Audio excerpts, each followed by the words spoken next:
Hello and welcome. You're watching the Daily News Simplified, and I'm Ankit Sir. Now, for the past few weeks, there were demands from you students that why don't we conduct a DNS session on Sundays? Now, students, you have to understand that this DNS session, for me or for anyone to present it on a 6 p.m. every day, it requires a collaborative effort from everyone in the team. People in the team, including me, we prepare articles, and these articles they are used by students across the board, and it is also used by us to present it to you at every day. So, acceding to your request, one of us from now on will show up even on Sundays and conduct this Daily News Simplified session. However, it is important to note that this session will not be a recap of last week's coverage. Rather, this session, including today, that is 11th of February, I'll be taking up important news articles in the Hindu, Indian Express, as well as the Business Line newspaper. So let us begin with today's DNS, that is 11th of February, with the articles, especially from the Hindu newspaper. The first article that we'll be taking up is Uttarakhand's Uniform Civil Code. Because Uttarakhand, it became the first state in independent India to pass its own uniform civil code. So we'll discuss what are its important provisions. Then we will move to the second article of the day, because despite many improvements by the Indian Meteorological Department, which is responsible for weather forecasting, there are still chances that its forecast may go wrong. And this is because the IMD, it does not gather weather related data at a hyperlocal level. Hence, there is a need to implement a hyperlocal weather forecasting, the details with which we'll be covering in our today's discussion. Then, we will proceed to the third article, which discusses in detail about amendments made to Water Act of 1974. So, we'll take a look at key changes or amendments that were made to Water Act. Then, we will proceed to the fourth article, which deals with online child safety.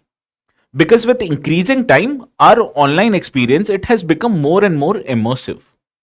However, in this regard, we will discuss what are the risks that children might face in more and more immersive online experience, and what can tech companies as well as governments do to minimize those risks. Then we will proceed to Indian Express, where we have taken up two important articles. The first of which deals with Tower Semiconductor's proposal to set up a chip fabrication plant in India. And this news is significant because India is looking to establish a domestic semiconductor manufacturing industry. Then we will proceed to second news article, where we will discuss India's attempt to securing critical mineral assets from abroad.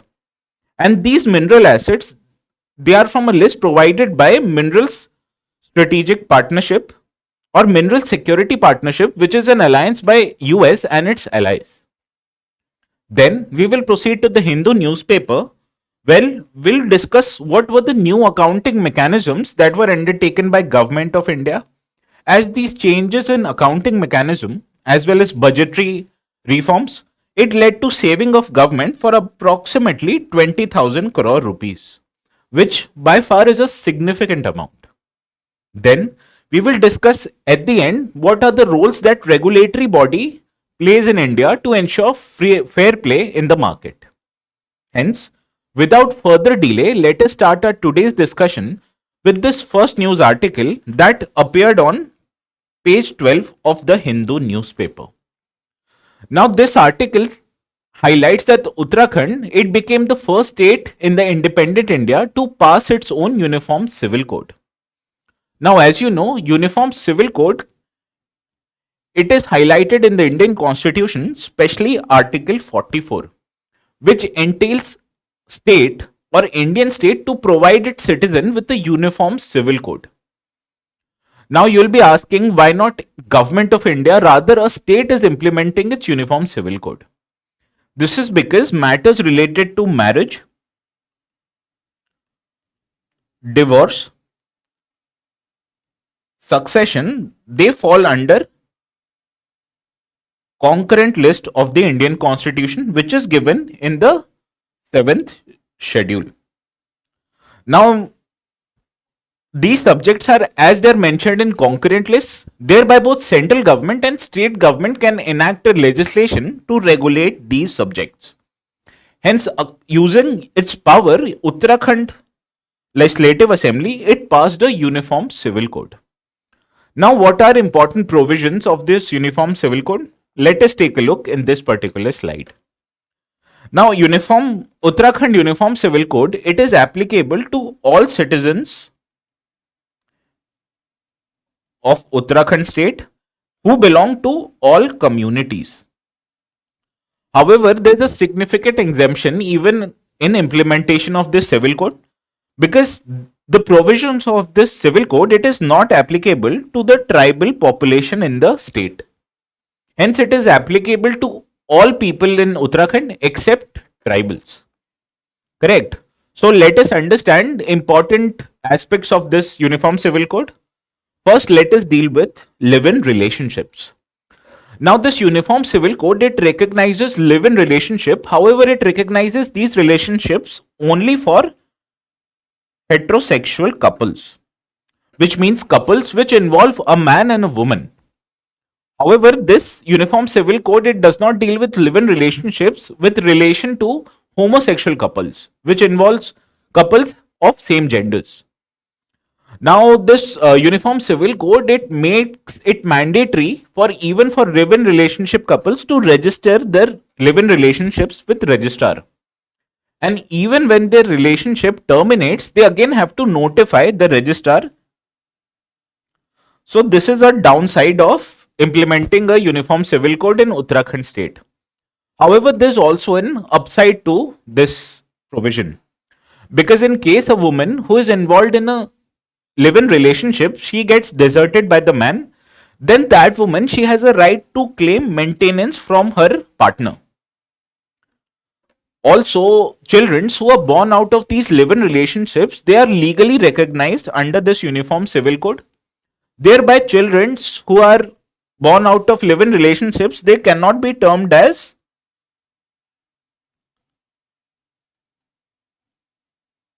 illegitimate.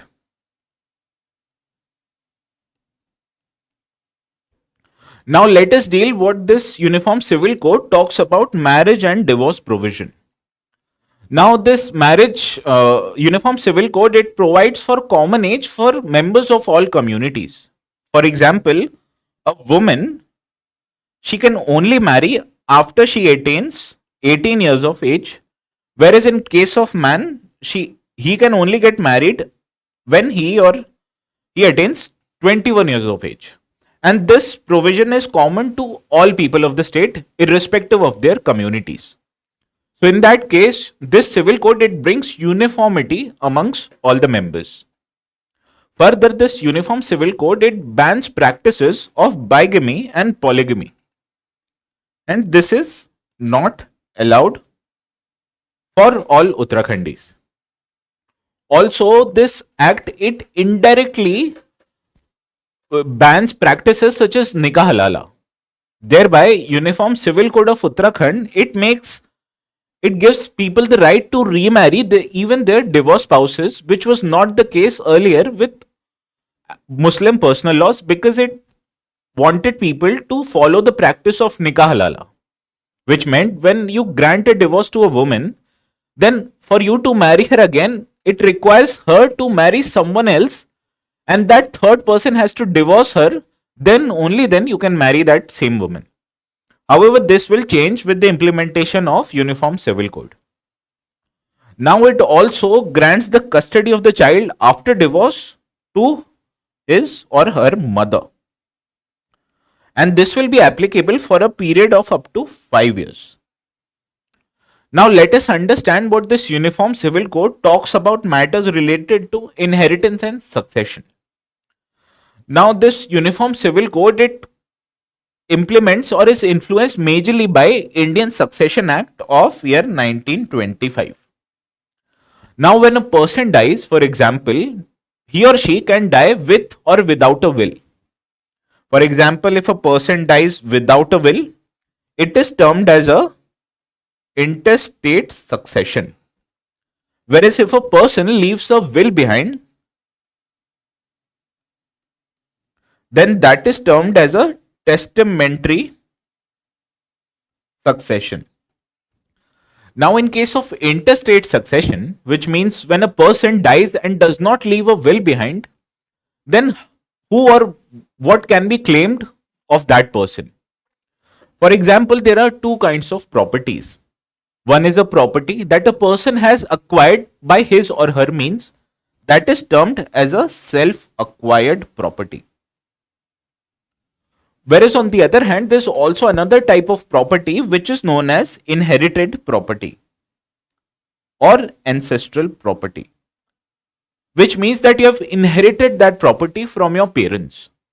Correct. But in matters of interstate succession, which means when a person dies and he does not leave a will behind, then his or her legal heirs will only be able to claim self acquired property and they will not have any claims in relation to inherited property. And this was the case before implementation of Uniform Civil Code. Correct. But this Uniform Civil Code, it removes the distinction between self acquired and inherited property. Hence, in matters even related to interstate succession, all the property of an individual, which includes inherited as well as self-acquired property, will be up for succession. Also, this Uniform Civil Code, it determines class of heirs with respect to succession claims. For example, the class 1 heirs will include your children, widow as well as your parents. Whereas class 2 heirs will include your nearby cousins as well as your niece and nephews. Whereas other closely related relatives will be subjected as an others. Hence, this determines three classes, that is your immediate family members, your cousins and your related other family members, into three different types of categories. And the most strong claim of your property will be that of class 1 heirs. Understood? Now let us discuss what are the challenges in implementing this Uniform Civil Code in a particular state of India. Is this Uniform Civil Code comprehensive? The answer again is no. Because this Uniform Civil Code, it leaves behind tribals in the state, and it also does not recognize homosexual couples. And this is a significant lacuna of this Uniform Civil Code, because homosexual relationships, they were recognized by Supreme Court in Navtej Johar case, right? But even after this Supreme Court or legal recognition, this Uttarakhand Uniform Civil Code, it does not recognize homosexual couples even in matters related to live-in relationships. Further, what is applicability of Uniform Civil Code with respect to other laws? For example, last year, this Government of India, it brought changes into Child Marriages Act, which meant that from implementation of that act, women only above 21 years of age can get married legally. However, this Uttarakhand Civil Code, it provides for marriage of women more than 18 years of age. So there's a distinction or difference between other laws and this Uniform Civil Code. Further, this Uniform Civil Code also has some implications on exercise of fundamental rights. For example, in Justice Puttaswamy case, Supreme Court of India provided that every individual in India has a right to privacy, and it was covered under Article 21. And this right to privacy even meant that you can have a private relationship with another person without even needing to disclose it. However, if a person who will be living in Uttarakhand and is involved in a live-in relationship, he or she will have to register the relationship with the state. Thus, it means that it dilutes the fundamental rights of privacy of an individual. Also, is this Uniform Civil Code uniform? The answer again is no. Because if one state of India is implementing a Uniform Civil Code and another state is implementing some other form of Uniform Civil Code, this will mean that civil codes in India will not be uniform throughout the country. Hence, This civil code is neither comprehensive and it also has synergy differences between other articles. It also has some several implications on exercise of an individual's fundamental rights. Further, it also is not uniform because one state is implementing one idea of uniform civil code, whereas another state is implementing some other idea. And this was all for Uttarakhand Uniform Civil Code. And with this, let us move to second article of the day, which appeared in page 11 of the Hindu newspaper. Now, as I previously highlighted, weather forecasting, it plays a key role in any country's functioning. For example, you have to accurately measure your weather so as to determine if any weather event will significantly harm any country's interest, which means weather forecasting, it plays a key role in disaster management. Also, India, it has more than 55% of its gross cropped area being rainfall dependent. So, if a rainfall is well distributed and in adequate amounts, it will mean that country's agricultural yield will be high. Whereas on the other hand, if the rainfall is not well distributed or does not happen that frequently, it will have a negative impact on our country's agricultural output. Hence, even from agricultural point of view, weather forecasting is very much essential. Also, events such as fog, it creates several disturbances in country's transportation system because road transport, railway and airways, it is all affected because of frequent fogs and winter seasons. Hence, it is also essential to estimate weather forecasting even in respect to transport and its related infrastructure activities. And in this regard, countries India, it has an apex institute called Indian Meteorological Department, which is responsible for forecasting its various events. However, recently what we have seen is that even IMD's weather forecasting has proven to be unreliable because of some challenges. And this warrants that India needs to implement a hyperlocal weather forecasting system. Because currently India is facing some challenge with respect to its weather forecasting capabilities. The first instance is that the infrastructure requirement for adequate weather forecasting currently is insufficient. Because India, it currently has about 2,300 automatic weather stations and automatic rain gauges. And this is supported by 37 Doppler weather stations.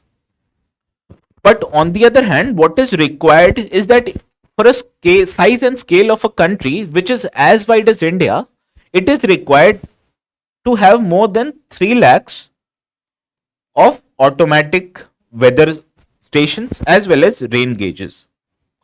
And it should be supplemented by as much as 70 Doppler weather stations. So you can see that there is a significant shortfall in country's infrastructure as far as weather forecasting is concerned. Because when there's a less amount of weather stations in the country, it will mean that the locations between two weather stations is quite huge. Hence, the country will not be able to generate a hyperlocal weather forecasting. Also, India, not just IMD conducts weather forecasting. Weather forecasting is also conducted in India by various state government agencies as well as private agencies such as SkyMet. However, data which is utilized by state government and private agencies to forecast weather, it is not shared by central government or by IMD because of various reasons. Hence, due to interoperability issues, our weather forecasting system, it faces several challenges. Also, currently India's weather forecasting, it is based on softwares which is developed using global models. However, these softwares, they do not use advanced technologies such as artificial intelligence as well as machine learning to preempt the changes in weather pattern. Hence, these are the challenges that India's weather forecasting system currently faces. Hence, in this regard, Ministry of Agriculture and Farmers Welfare, it brought forward what is known as Weather Information Network and Data Systems, abbreviated as WINDS. Now, what this initiative wants to do is that it wants to establish more than 2 lakhs of automatic weather stations and automatic rain gauges. And utilizing this increased infrastructure of weather forecasting, the country will be able to generate hyperlocal data of weather systems. And this hyperlocal data then can be used to train new models, which is based on artificial learning and machine learning. And these models then can be used to predict our weather patterns. Hence, you can see that increased amount of data, specifically the data which is generated at a hyperlocal level, it is very much essential to develop new models. And utilizing these new models, countries such as India can not just predict its weather changes, and it will help India in efficiently managing its disasters, estimating how much amount of crop productivity will be there in a particular year, and will also be able to forecast changes in fog patterns and weather patterns, which has implications on transportation sector of the country. And with this, let us move to the third article of the day, which appeared on page 12 of the Hindu newspaper. Now, India, it passed a Water Act in 1974, which was termed as Water Prevention and Control of Pollution Act of 1974. And this act, it made notable changes in India's environmental infrastructure. First of all, it provided an institutional structure to address contamination issues with related to water bodies. First of all, this act, it established a Central Pollution Control Board, which will be responsible for collecting and disseminating data related to water pollution. Further, this body will also set technical standards which then will be utilized by state pollution control boards to monitor and enforce the provisions of Water Act. Now, every industry which will discharge effluents in a water body, that industry will have to be compulsorily registered with a Central Pollution Control Board in order to operate. Hence, if any industry which is registered with State Pollution Control Board, that industry violates the provisions of Water Act, then the State Pollution Control Board can impose penalties as well as fines on that industry. Hence, this Water Control Act, it provided an institutional mechanism not just to formulate standards of water pollution, but also implement water pollution measures or controlling water pollution in countries' water bodies. Now, recently, Lok Sabha, it passed an amendment act which is made to Water Act of 1974. However, it is important to note that this water, it is a state subject. So you can see, if any matter is in state subject, then the central government or parliament, it cannot enact any provisions of a state subject. However, there's a clause in Indian Constitution which is under Article 252, which means or which states that if two or more states, it requests this parliament to enact any matters related to state subject, then parliament can enact a legislation. However, this legislation will only be applicable to only states that have made a request to the parliament. Hence, this water control pollution will only be implemented in certain states. Now, what were the amendments made to this Water Act of 1974? First of all, that this act, it provides that any minor violations which is there or conducted by any particular industry, for only these minor violations, there will be no imprisonment. Rather, these industries will be subjected to monetary fines. So you can see it tries to simplify the environmental legislation in the country in order to promote ease of doing business. Further, there are certain kinds of industries. These industries, they can be exempted by central government for requiring consent from these state pollution control boards. Hence, from these positions, you can see that it wants to implement ease of doing business. Further, with matters related to establishing guidelines, on what grounds can consent be provided by state pollution control boards, or on what grounds can these consents be revoked or not given to any industry, these guidelines can be provided by central government. Also, central government has the power to establish rules which will deal with selections of state pollution control boards and its chairpersons.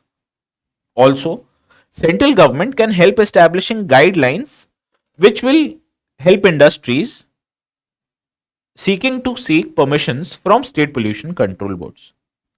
Hence, this amendment, it gives central government significant powers to deal with matters related to consent, establishing what kinds of chairpersons will be appointed, as well as guidelines for establishing industries. And also, this act amendment, it penalizes tampering of monitoring devices which is established or fixed by state pollution control boards. However, there are some concerns with these amendments because many parties, they are of the opinion that in a way government has diluted the protection amount measures, whereas on the other hand, the government, it is of the opinion that these amendments was very much required to ensure ease of doing business, because implementing severe environmental regulations might affect the climate of business in the country. Hence, they have sought to ease the burden of environmental compliance on industries. And with this, let us move to the next article of the day, which also appeared in the Hindu newspaper, especially on page 12. Now, as you can see from the image on the right, that with implementation of virtual reality, many children, they are experiencing an immersive experience of exploring the internet. However, this immersive experience can be beneficial for students and children because it will help them in getting educated in a much more efficient manner. However, on the other hand, this immersive experience has also brought significant risks on children. And in this regard, the article, it determines what kind of responsibilities the tech companies as well as governments have in order to minimize the risks on children. Now, in this regard, UNICEF, it last year brought a regulation or a report dealing with Metaverse and its impact on children. Now, the report of UNICEF, it highlighted many benefits that the children are stated to have, particularly with respect to education sector. However, this metaverse or virtual reality, it also brings children to many kinds of different risks. For example, children, they will be exposed to violent and sexual content, which will again affect their mental health in a negative manner. Because children, they do not have a developed cognitive mind, and their cognitive mind is still in the development phase. Hence, when exposed to violent or even sexual content, it can have a negative impact on the growth and mental health of a children.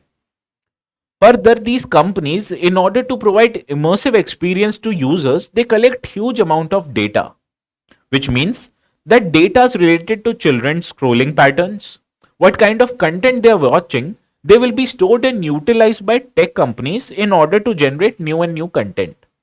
So, it in a way affects or it violates the privacy of a children. Further, these metaverse content will be provided to children utilizing artificial intelligence. However, intelligence, especially generative AI, it also has the potential to significantly alter the current physical state. For example, these generative AI, it can be utilized to produce deep fake videos. However, even us adults, we are having difficulties in order to identify which video is a real video or which video is a deep fake video. Then you can understand what the children will not be able to distinguish what is right and what is wrong, especially with the case of generative AI. So these are kinds of risks that children are subjected to when they search for content on an online medium. And in this regard, today's news article, it highlights that there should be some kind of changes as far as tech companies and their approach to content is concerned. For example, tech companies, they should inculcate or they should apply what is known as safety by design of their platforms. Because this safety by design platform, it puts safety and right of an individual, especially children, at the center of any new product development. Which means that rather than retrofitting safeguards after the content is developed, these companies, they take a preventive approach to determine what kind of risk a user can be subjected to, and then they can modify or build their content based on what kind of rights or what kind of privacy should be given to the users. Further, UNICEF, it also brought forward what is known as a safe approach for children who are utilizing or generating AI. And in this regard, UNICEF, it recommends that tech companies should have a higher standards of data protection as far as data of children are concerned. Further, it is also the responsibility of the government to efficiently regulate the content over the internet.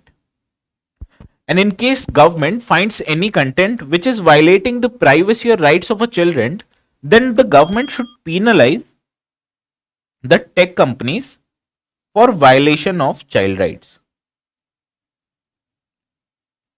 So you can see not just the tech companies, but also the government has a responsibility of ensuring rights of a child as far as online medium is concerned. And in this regard, incorporating safety by design standards, ensuring highest data protection for children related data, and penalizing tech companies for violation of these rights is an ideal way forward in order to ensure safety of children over the internet. Now with this, let us move to next set of articles.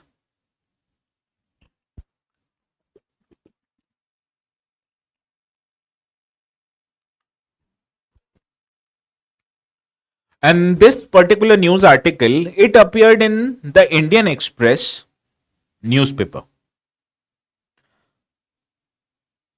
And it appeared on page 15.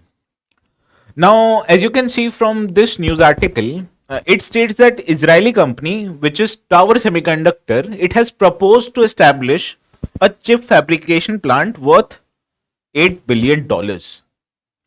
Now, this is a significant development as far as India's domestic semiconductor industries is concerned. Because currently, this semiconductor industry, it is witnessing various churn at a global level. Because currently, this semiconductor manufacturing capabilities, it is currently with only a handful of countries. For example, Taiwan is world's largest semiconductor manufacturing country. While on the other hand, United States, China and Japan are major players.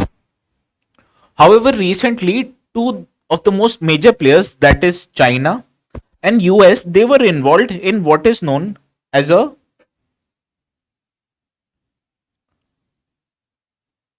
data war. And in this war, what US tried to did was it tried to curtail China's market as far as semiconductors are concerned by imposing some restrictions.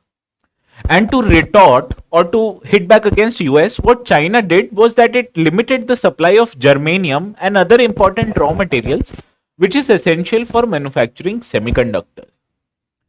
And in addition to this data war, which we saw, we also witnessed a worldwide pandemic called COVID-19 pandemic. And because of these two factors, there was this supply chain demand and supply mismatch across the world. Because restrictions due to COVID-19 and tech war between US and China, it severely affected the availability of semiconductors across the world. And India was a no exception. So even in India during COVID-19 pandemic, sectors such as automobile, which is a huge customer for semiconductor industry, it witnessed supply crunch of semiconductors. And in this regard, there was a worldwide recognition that every country, or especially important countries such as India, it should have a domestic manufacturing, semiconductor manufacturing capability. So in this regard, India brought forward a semiconductor manufacturing projects. Because India, it has a market size and it is expected that by 2026, India will have a $64 billion market for semiconductors. And this market, it is expected to be growing at a 15.8% growth per annum. So you can see that with increasing level of technological and economic development, India will see a huge demand of semiconductors. Correct. But in addition, India also has a significant chip design and research and development capabilities as far as semiconductors are concerned. Because India, it manufactures about 2,200 chips per year. Sorry, it designs these many chips, and it also spends about $2 billion per year on research and development activities. So India is in a pole position to secure domestic manufacturing capabilities of semiconductors. And to sweeten this India's position, Government of India, it brought forward many policies and programs to support and incentivize industries or companies to set up their units in India. For example, there was this National Policy of Electronics in the year 2019, which made semiconductors the heart for electronics manufacturing in India. Further, India brought a modified Semicon India program, which will incentivize investments made in countries' domestic semiconductor manufacturing capabilities. For example, any company which is proposed or which is expected to set up a semiconductor fabrication units in the country, they will be provided with incentives with up to 50% of their investments by Government of India. So Government of India will incentivize up till 50% of their investment. Hence, it will sweeten the deal or it will attract companies to set up their units in India. And this modified Semicon India program will be implemented by India's Semiconductor Mission, which functions under Department of Electronics and Information Technology. Now, if India is able to establish a domestic significant semiconductor manufacturing capability, it will have many benefits for India. First of all, it will have a multiplier effect on country's economic as well as industrial growth. Because India, it wants to do well with manufacturing, especially with that of electronics manufacturing. For example, manufacturing of mobiles, it requires many different forms of semiconductors, which can be then provided in-house, that is inside Indian territory. Further, this setting up of semiconductor industry and other electronic manufacturing will provide country with many jobs as well as foreign investments. Further, it also has a positive effect on India's national security because many of India's sectors such as defense and telecommunication, they utilize or they are utilizing significant amount of semiconductors. So to ensure the integrity of these sectors, India, it needs to manufacture semiconductors inside its domestic territory. Further, manufacturing semiconductors in India, it also gives benefit to geopolitical situations. Because as of today, India is dependent on China for almost its 40% of semiconductor requirement. And this is trade is concerned. Whereas on the other hand, India is also involved in a geopolitical conflict with China as far as its borders are concerned. So when a country is involved with another country, specifically in trades are concerned, it makes that country or it gives China a leverage over India so that it can misutilize this position to deal or to secure uh, compromises on national security. So if India is able to manufacture its semiconductors domestically, it will give India certain geopolitical advantage in dealing with China. Further, as I've already highlighted, during COVID-19 pandemic, we witnessed that supply of semiconductors, it witnessed various disruptions because countries they were closed as far as trades are concerned. However, if India had a domestic manufacturing capability of semiconductors, then its industry will not be able to witness significant disruptions such as during COVID pandemic. Hence, needing supply chain resilience, it is very much essential for a country like India. Further, semiconductors or the use of semiconductors will increase in coming years. And in this regard, if India has a significant capability of manufacturing semiconductors, it will give India a technological leadership as far as the needs of industry 4.0 is concerned. So, it is inherent that India should make all efforts necessary to establish its domestic semiconductor manufacturing capability. And in this regard, let us look at another article which also appeared in page 15 of the Indian Express newspaper. Now, this news article, it highlights that India is seeking to leverage what is known as a mineral security partnership. And this members of this partnership, it is providing India with various opportunities to secure critical mineral assets in other countries. And Indian government, it wants its PSUs to acquire these critical mineral energy assets, which is important as far as Indian economy is concerned. Now, what is this mineral strategic partnership of United States? Now, this mineral security partnership, it was established by US and its allies because currently there are many important minerals which are termed as strategic minerals. And these minerals, they include rare earth elements, which are used for manufacturing semiconductors. And they also used elements such as lithium, cobalt and nickel, which is utilized for manufacturing electric vehicles and their batteries. However, the reserves for these minerals, they are only located in handful of countries. And this includes China. So you can see that China, it is in a pole position to secure supplies of rare earth elements as well as critical elements such as lithium, cobalt and nickel.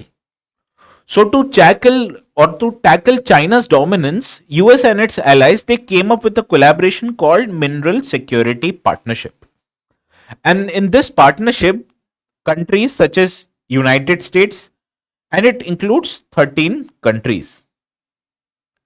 And India became a member to this partnership in the month of June 2023. Now, this partnership, it is a collaboration between 13 countries, and these countries, they will look to share expertise as far as mining of these critical earth elements are concerned, as well as also build a robust battery material supply chain. Because this supply chain will help these countries to secure semiconductor manufacturing as well as manufacturing of electric vehicles. Further, this collaboration is also looked to develop processing facility in Southern America. So, as I have already highlighted that this strategic partnership, it is looking to focus on these earth elements because they are essential to manufacture electric vehicles as well as semiconductor. Now, from the previous article, you might have known that India is looking to manufacture semiconductors domestically. So, in this regard, India also should secure its supply of these minerals. Hence, this strategic partnership, it is essential or it is very much significant for India. Because first of all, India wants to reduce its total greenhouse gas emissions. So, to reduce greenhouse gas emissions, India is looking to electrify its road transportation sector by making electric vehicles for private as well as public transport. But to manufacture these electric vehicles, India needs a constant supply of materials such as lithium ion, cobalt, and nickel. Hence, Indian companies, especially PSUs, they should look to secure mines in abroad countries. Further, as I've already highlighted in previous article, India is looking to push for manufacturing semiconductors domestically, and it requires rare earth elements.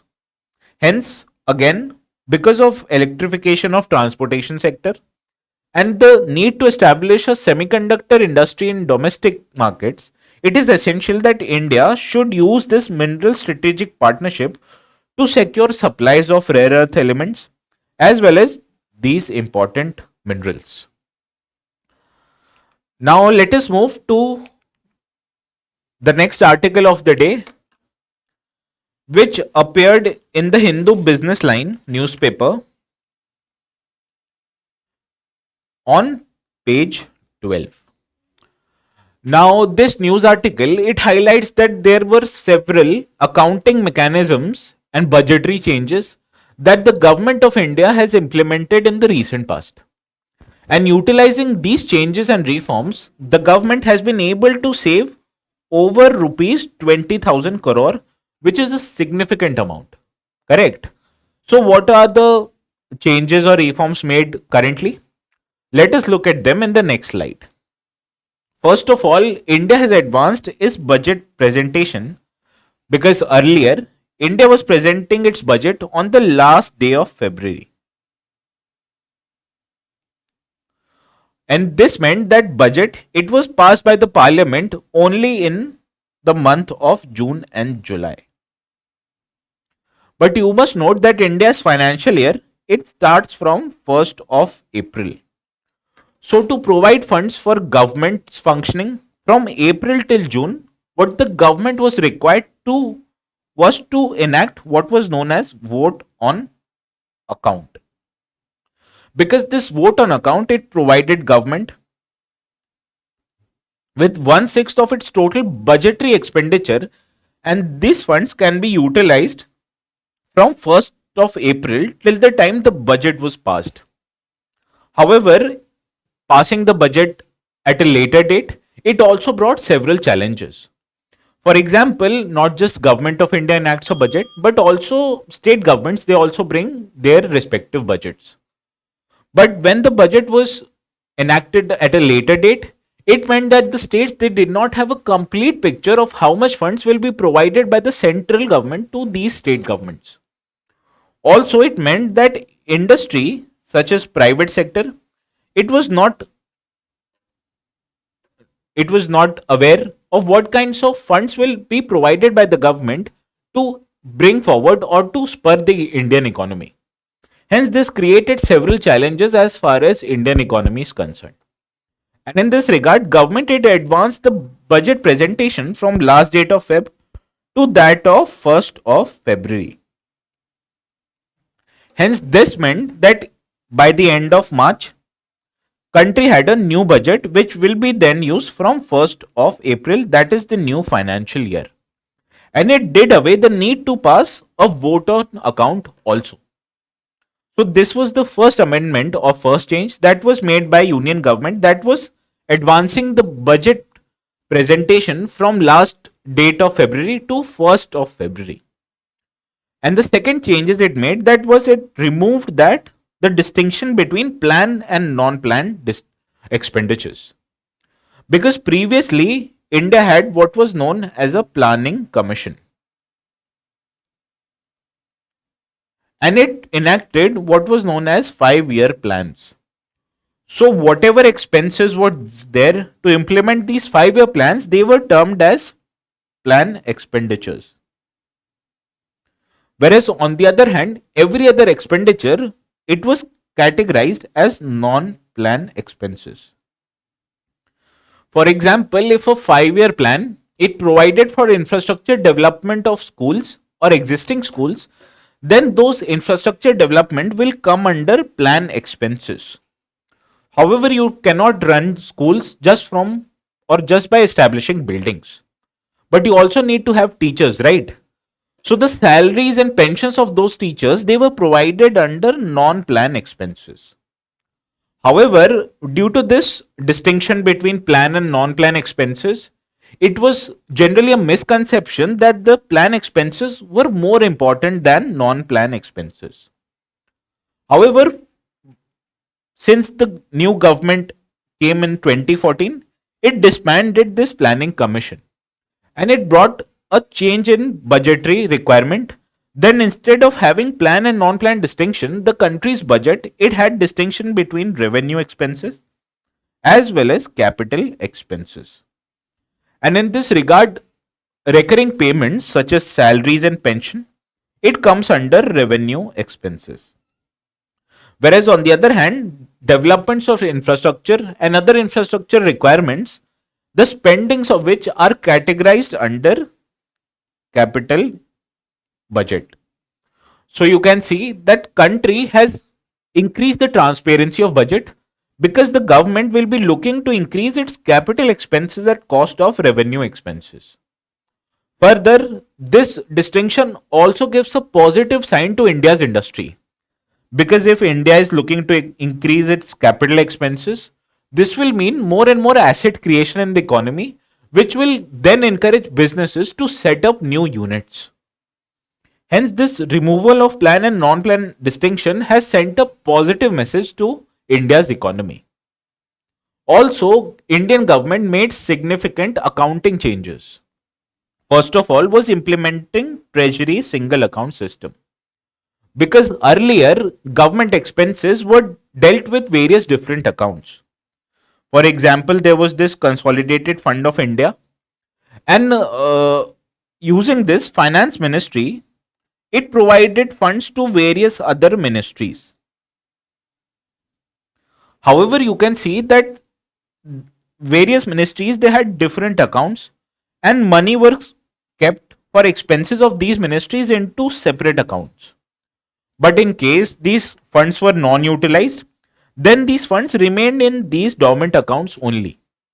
Hence, the government, it was not able to estimate the exact amount of funds that were not used, because this system, it did not give government a complete picture of what kind of expenses or funding status is there in different ministries. So to provide for more funds, what government did is that it borrowed more money. So to change all of this, government implemented what was known as Treasury Single Account System. And in this system, all accounts were interlinked, which meant that if one ministry had unspent balances, this will then be transferred to another ministry by the government themselves. Hence, utilizing this Treasury Single Account System, it gave complete picture of the finances to the union government. Hence, government can reallocate funds from one ministry or to another as per as various requirements. And this led to savings in the finances, and it also gave the government a complete and transparent pictures of what kind of expenses were there by various departments. Further, government also brought forward what was known as single account system, because and this is implemented in case of centrally sponsored schemes, because these centrally sponsored schemes, they are funded by both union and state governments. So using this single nodal account system, what government did was that it forced the state governments to use one single nodal account for one particular scheme. So union government and state government, it will give funds to this single nodal account only, and all the agencies which are responsible for implementing this scheme will then get funds from this single nodal account only. Hence, single nodal accounts were established at state level for one particular scheme, that is one account for one scheme. So it gave government a clear picture that various agencies, they were using money from just one account. Hence, government was able to estimate how much money was required. Hence, utilizing these four measures, government has been able to save as much as 20,000 crores rupees. Hence, this was budgeting and accounting reforms that were undertaken by the government of India. And with this, let us move to the last article of the day, which is a statement by a chief economic advisor, and it appeared in the Business Line newspaper on its front page. Now, this news article reports a quote by country's chief economic advisor, and he's of the opinion that regulators in India, they have ensured fair play and are not creating nuisance for the business climate in the country. Now, let us take a look what are regulators in India. Now, before economic reforms of 1991, government was present in almost all sectors of the economy, which meant that government was an active participant in Indian economy and its various sectors. However, after the reforms, government withdrew from most of the sectors, which meant that private players were encouraged to set up their businesses in even in critical sectors such as telecom and defense. And this meant that government, rather than playing an active role, it is looking to play a role of a regulator. And the government, it is regulating various sectors of its economy through statutory independent regulatory authorities. Because regulatory authorities, especially Reserve Bank of India, which is responsible for regulating banks in the country, it is a statutory independent regulatory authority. Because RBI itself, it was set up by an act which was passed by Parliament of India. Hence, RBI is a statutory body. In the same way, SEBI, which is Security Exchange Board of India, it regulates India's capital markets. And on the other hand, TRAI, which is Telecom Regulatory Authority, it regulates telecom sector. So you can see that these are independent regulatory authorities which are responsible for regulating their respective sectors, correct? And also on the other hand, there are also self-regulatory bodies. For example, regulation of press in India, it is done by Press Council of India, which is a non-statutory body. Rather, this Press Council of India, it consists of members from various media agencies. So in today's article, we'll be dealing primarily with these statutory independent regulatory bodies. Now a question might appear that why do we need regulation of the economy, right? Because there are of three requirements. First of all, it is essential for the government to be absent from a economic sphere, because government cannot be an active participant in an economy. But to ensure that market is functioning in its various well dimension, and hence these regulatory bodies, what they form is that they create boundaries under which the business should take place. Also, these regulatory bodies, they are regulating various participants of a sector so that they do not violate these established boundaries and they do their business in a fair manner is concerned. Right. So these regulatory authorities, they are looking to prevent market failure. Let us understand this with the help of an example. That is, in the year of 2008 and beyond certain years, India witnessed significant economic growth, right? And in this economic growth, what we saw was that banks of the country, they lend or they gave loans indiscriminately. This meant that banks, they were not able to conduct due diligence, which then led in later date rise in non-performing assets, which means that the loans that were extended by the banks during the increase in economic growth, especially before 2008, it led to, or the industries to which these loans were extended to, they failed. So the loans, they were made into non-performing assets because companies that were rendered dysfunctional, they were not able to return these loans to banks.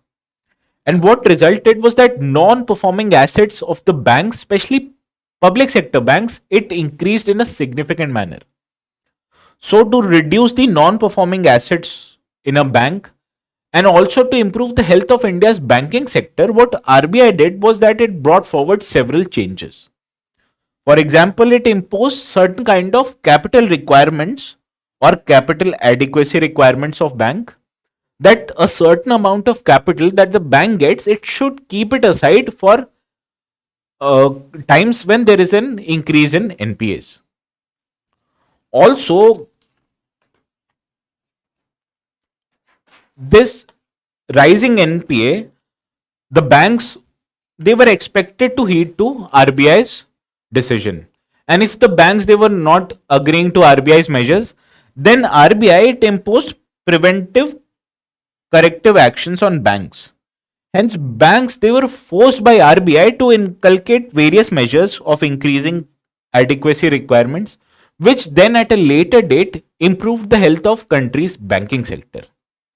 So to prevent the market failure, country's regulators, especially SEBI and RBI, it undertakes various measures. Further, many players in a particular sector, they are involved in anti-competitive practices. For example, in 2015, Airtel, which is a telecommunication company, it tied up with Flipkart. And Airtel, it held that any data which is utilized to serve the site of Flipkart will be provided for free to its customers. Hence, this meant that a large company like Flipkart, it was able to tie up with an Airtel to seek preferential treatment as far as data surfing is concerned. While on the other hand, small startups which will be required or which will be looking to compete with Flipkart, they'll be at a significant disadvantage because of this preferential treatment. So in this regard, what Telecom Regulatory Authority of India did was that it forced Airtel to accede to needs of net neutrality. Because according to Telecom Regulatory Authority of India, every data in an internet should be treated equally. Whether you are utilizing this data to serve Flipkart, Amazon or any other e-commerce site, they should be treated at an equal level as far as Indian economy is concerned. So it imposed significant restrictions on companies which according to Tribe was anti-competitive in nature. Further, regulatory bodies, they also seek to promote public interest. For example, RBI, it imposes priority sector lending on norms on banks. And according to these norms, banks, they are expected to give certain kinds or certain share of their loans to sectors which are categorized under priority sectors. For example, agricultural, renewable energy, infrastructure, they should be given a significant portion, that is up to 40% of their loans by these banks. So these requirements such as giving priority sector lending, establishing rural branches, as well as providing unified payment interface for free, this constitute measures which promotes public interest. So regulation, it is necessary in an economy like India to prevent market failures, to check anti-competitive practices, and also to promote public interest in the country. Correct. So this was all for today's Daily News Simplified. And with this, let me conclude our today's DNS. And I wish you a very good night.